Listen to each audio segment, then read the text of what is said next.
course, Axis Esports will now be on the blue side and Gosu on red. And the nature of Group B, I think the general consensus, at least between us, is Group B is probably the most neutral group of all because all these teams seem like they have what it takes to make it through to the playoffs. And we've seen Axis Esports, they got surprised by your Jawhead pick, by the Mini Star pick coming in from the Burmese Goose. And the US team, Team Gosu, might bring out the same kind of surprises that Axis Esports does not seem ready to face in the first series. That's the beauty when you pit some of the best in the world against each other. Different metas will come into play, and I just love how the Burmese Goals brought in Jawhead, which we haven't seen in the meta for the longest of time, at least in Southeast Asia. And now we're looking at Kufra as well as Halas consistently getting axed away from day one, and we're seeing a little bit of that trend hitting into day two as well. Same goes to that export ban, so one more ban over on the hands of Team Gosu. Yeah, I think if you are Gosu or Axis Esports, you have to keep an eye on this export. Burmese Ghoul, they gave the export away in the previous series, and they were able to smash that particular hero hard as they could, and that is a sign that teams are starting to find ways, starting to find the cracks in what seems like an impenetrable hero that is on the S tier list right now. And speaking of that, Grok got through again. We've seen Grok yesterday, first first 3 series, got Grok constantly banned now, but suddenly VFM, RRQ started to find ways to deal with this tank, and now other teams are picking up. Guess what? We'll let Grok through. We have other priorities to focus on, and that is what is happening right now. That's right. There's always that trump card that you really want to get by. And now we're looking at 2 solid picks for the side of Team Gosu here, with Esmeralda as well as the Kaja. Then one fun fact is that one of the members of Notorious Villains are currently coaching for Team Gosu as well. So you see them, of course, getting that sort of a amplification in terms of drafting. Well, I'm really hoping that they do get the best out of this. Now, Axis Esports here will pick up their signature Lunox for the side of Rin, and I'm really hoping to see Axis pull off some of their signature picks coming into play, such as the Helkert. But, you know, Helkert, you don't really have to pick it in the first phase, and that will definitely reveal the whole strategy going in towards this entire sort of run. But of course, Masha seems to be a pretty consistent pick that has been picked up by most of these teams, and we've seen so many Mashas going with those annoying split pushes, and it's so hard to even take her down. Yeah, but Burmese Ghouls proved that Marsha was not an issue, at least if Axis Esports pick her up. Last year has been playing Marsha in 2 games. It did not work out at all. Hopefully 3 times a charm. Rin as well, like you mentioned, the signature Lunox, he has been putting so much effort, and it would be a shame for Team Gosu to just find another loophole to get by this power pick that Axis Esports relies so much on. And with the Lolita pick, maybe it is Team Gosu's answer to what Axis Esports is trying to do. Yes, I'm really liking the early pick for Lolita.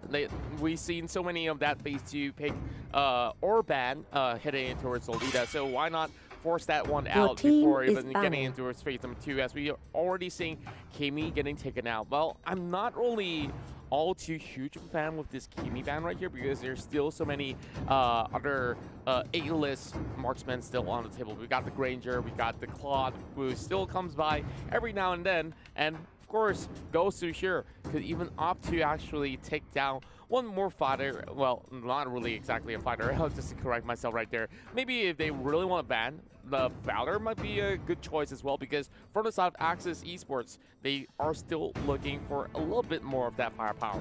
Yeah, and Axis Esports, I believe they also did pick the carry in the previous game. Granger still on the table, like you mentioned, and if you are Team Gosu, I was about to bring out the Archive. Archive was a pick that, while we were watching the previous series, we were hoping that Axis Esports will pick that up in game number 1, where they only had this Lolita as that front line. Team Gosu, they're going to deny this double tank because the rest of the priority tanks, Hylos and Kufra, have been taken out as well. So smart move from Team Gosu. But I also want to point out, Team Gosu, during their qualifiers towards M1, they have some interesting picks when during the Shanghai qualifiers, where they have Estes, a hero that we just don't see almost anywhere. But today they're gonna go with the textbook play, and carry will be their choice. I do like the answers coming from the side of Team Gosu right here. They needed something that's really reliable to shred out some of these tanks, And what better way than to pick up the carry? All you have to do is get the Demon Hunter Sword, and you will get a little bit more of that power spike, or even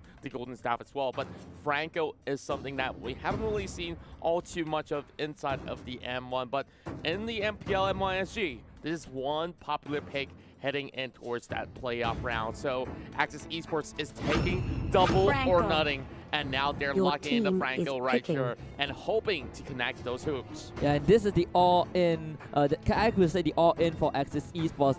On paper, it seems like it's going to work out pretty well, and it is. The theory crafting for Axis Esports does seem more robust compared to the first series. Team Gosu right now, if you're looking at this Franco, you kind of know that Kaja might not find an easy way to just go and flicker Divine Judgment because of the presence of this Franco. So he has a big task if you are the Malaysian team. But Team Gosu, the Thamus is a really obvious choice. We've seen Leomord being picked out only by VFM yesterday as a stable, neutral fighter. But the general consensus is Thamus is still the more popular pick. Well, I definitely will agree with that. The Lavador has been really consistent, and the win ratios are pretty good as well, as we are looking at the stats of Tavis.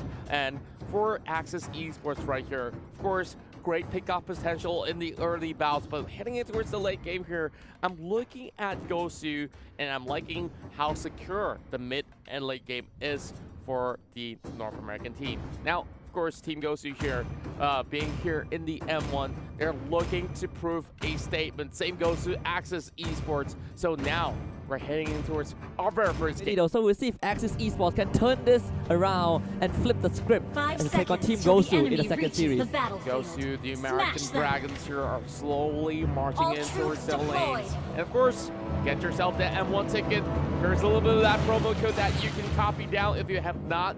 Make your purchase. And now we're looking at Ken Ray here, already tossing out the wheel, and Breezy, oh my goodness, already dropping down to 50%. So a rough start for the side of Gosu right here, but shouldn't be too much of a hassle for Team Gosu to come back into play. So basically supported by the Kaya, and they're looking to make sure that Breezy gets that level 4 in hand so that they can go in for that flicker Divine Judgment.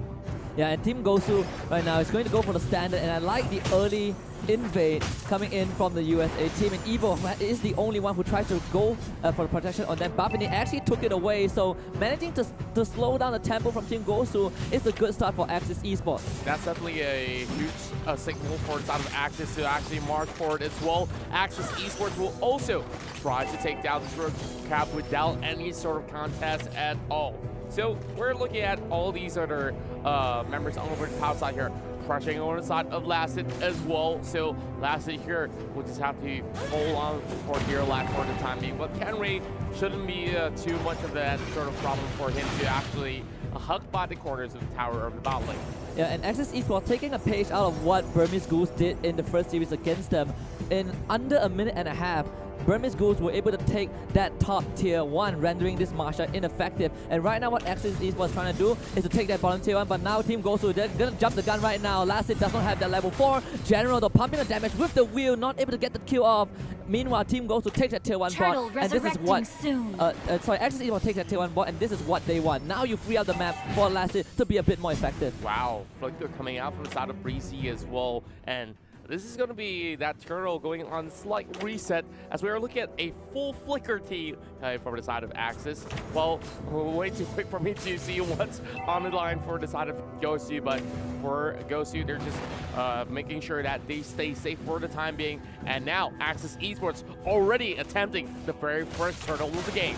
Definitely a more composed recovery. They were not letting game 1, series 1, get to them. So Team Gosu, they're going to lose that turtle. The fact that they were not able to steal the buff early on, they lost the turtle, they lost the tier 1 bot. Axis Esports, with that slight economy advantage, can look to push this. And you can see 4 members from the Malaysian team, they are already congregating on the top side of the map. They want to take the top tier 1 just so this Marsha can actually function and not to go in with the ultimate onto Paolo. Great wild shot. Paolo is blocked by the wall, so they will get the first blood, and that will go over to Axis Esports. What a great setup coming in from that Grok. Look at that wall charge ramming onto 2, and that wall to negate the escape. And now Axis Esports can take more than just that. They've already got the turtle, they've already got the first blood, and they will also take another tower down from the top side.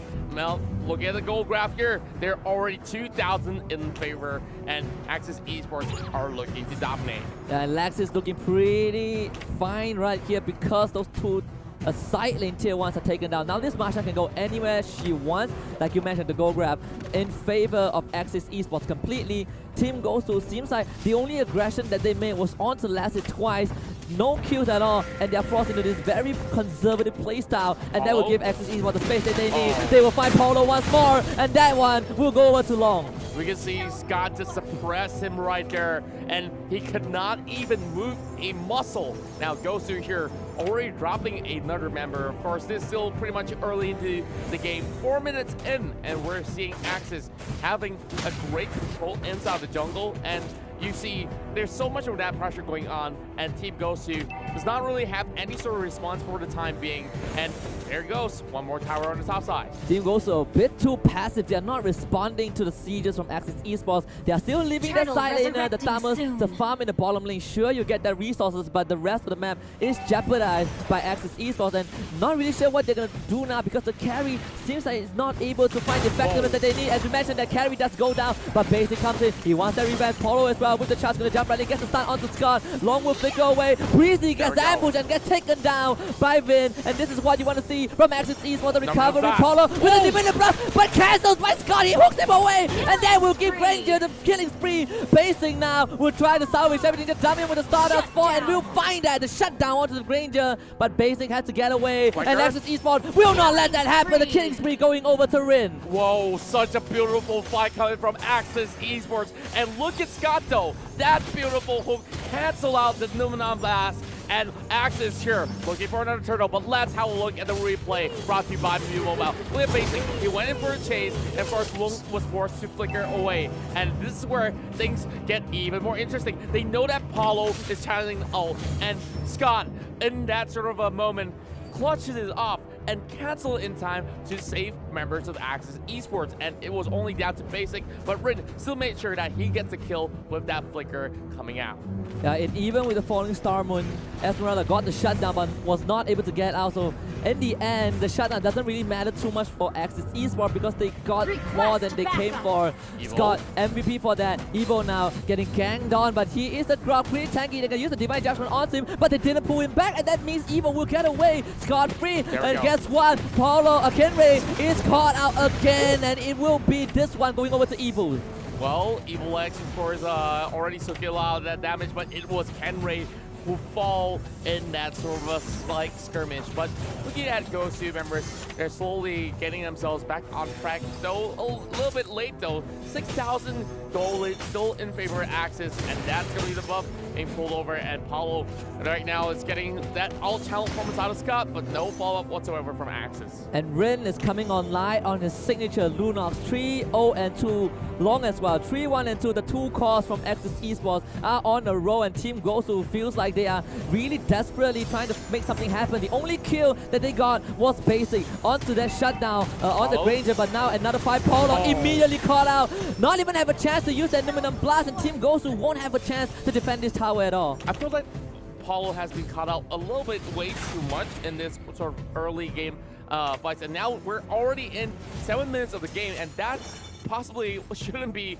the case at all for the side of Team Gosu, but of course they have to let this mid tower fall in that sort of sense, and Axis Esports here can just run free anywhere as they please. And speaking of that, Kenray getting caught out as well. Yeah, no way out for Kenray. Another kill going over to the core of Axis Esports. Long now, 5-1 and 2. This Granger is absolutely massive. Blade on this blast available. They're gonna get the suppress on the Basic, but Team Gosu now, they have the backup. But keep your eyes on Rin. This Lunox is pretty scary. He's still left alone. Basic is in, but the brilliance from Lunox will keep her invulnerable for now. One kill goes over to Paulo, but it seems like Lassie will find Paulo in return. General now isolated for the rest of his team, and it seems like Axis Esports will find a win. 1, 2, 3 are down. Granger on the killing spree, and Axis Esports under 8 minutes will crack the base of Team Gosu. that was technically a team wipe before Kenray even came back up online. Now, heading back into his ad play, Basic was trying to focus everything upon all these members of Axis, but Flicker coming out from the side of Scott to bait Paulo on towards the other corner instead. And of course, Gosu, all they could possibly do was run away, and they should not even commit towards that fight inside of the jungle, and they have to pay the price with that broken base. The Malaysian Tigers have seemed to awaken after Series 1. Team goes to Paulo. You talked about how he got caught up multiple times, and in all these scenarios, this Lolita just feels like ineffective all along. And with that being said, Axis Esports first inhibitor in the middle lane down. Not even 10 minutes in, the Lord will be spawning up pretty soon, and Axis Esports will be eyeing on that objective. Well, first, we're having the Malaysian Tigers here looking for their very first win. Well, of course, it's so convenient that Team Gosu also has the dragon logo with them, so crossing Tigers with a dragon. Well, of course, jokes aside, now back into the game. With Gosu here with need to stall for a great run. And General here not really having the best of weaponry to actually hit in towards the next battle, because the tanks from inside of Axis Esports has already emerged with so many of that sort of assists as well as goal, and they've already got all that they need to actually soak all those damage. But Scott here just waiting for any passersby, and perhaps one good hook will initiate the fight, and instead he hooks the minion. Almost found, and that will allow Lassie to have free reign of this Lord. Marsha, one of those heroes that we know can solo this objective. Look at it go, the Lord does not stand a chance, and Lassie will be the new Lord, at least for now. Team Gosu, they have to deal with this onslaught of Axis Esports. The threat of Scott is always there, and it seems like Paulo will be the victim for the 6th time in a row. Wow, 6. And no assist at all for the side of Paulo. He did get a kill somewhere in between the game, of course, but Team Gosu here, they seem to be having a little bit of that early jitters. Of course, this is, after all, the very first game in the entirety of the tournament, but hoping that Gosu here could make a little bit of that comeback here, as we see Rin here has not even dropped a single time. Same goes to Lasset as well as Evil X and Lung on that Granger pick. He has already played a lot of that Granger back in MPL MYSG, and he's known as one of the best out there for the entirety of the season. This power from Axis Esports was missing in the series against Burmese Goose, but against Team Gosu, they are unleashing the full power. The Guardian Barrier just come out onto Paulo, and Paulo now, with his Dying Grab, will have to hold this door. Team Gosu desperately need to defend against this potential final siege, and Axis Esports, they're just gonna go for the Crystal, and they'll bag their first win. With the Lord marching right, and this will be the first victory round for Axis Esports. What a way to actually start off the entirety of this best of 3. But Team Gosu doesn't seem like they have any sort of replies at all in this first game of the series. Now, Axis Esports, like we talk about them, desperately needing points. And this is at least 1 point being secured by Axis, and another game will bring them the entirety of the match to 0.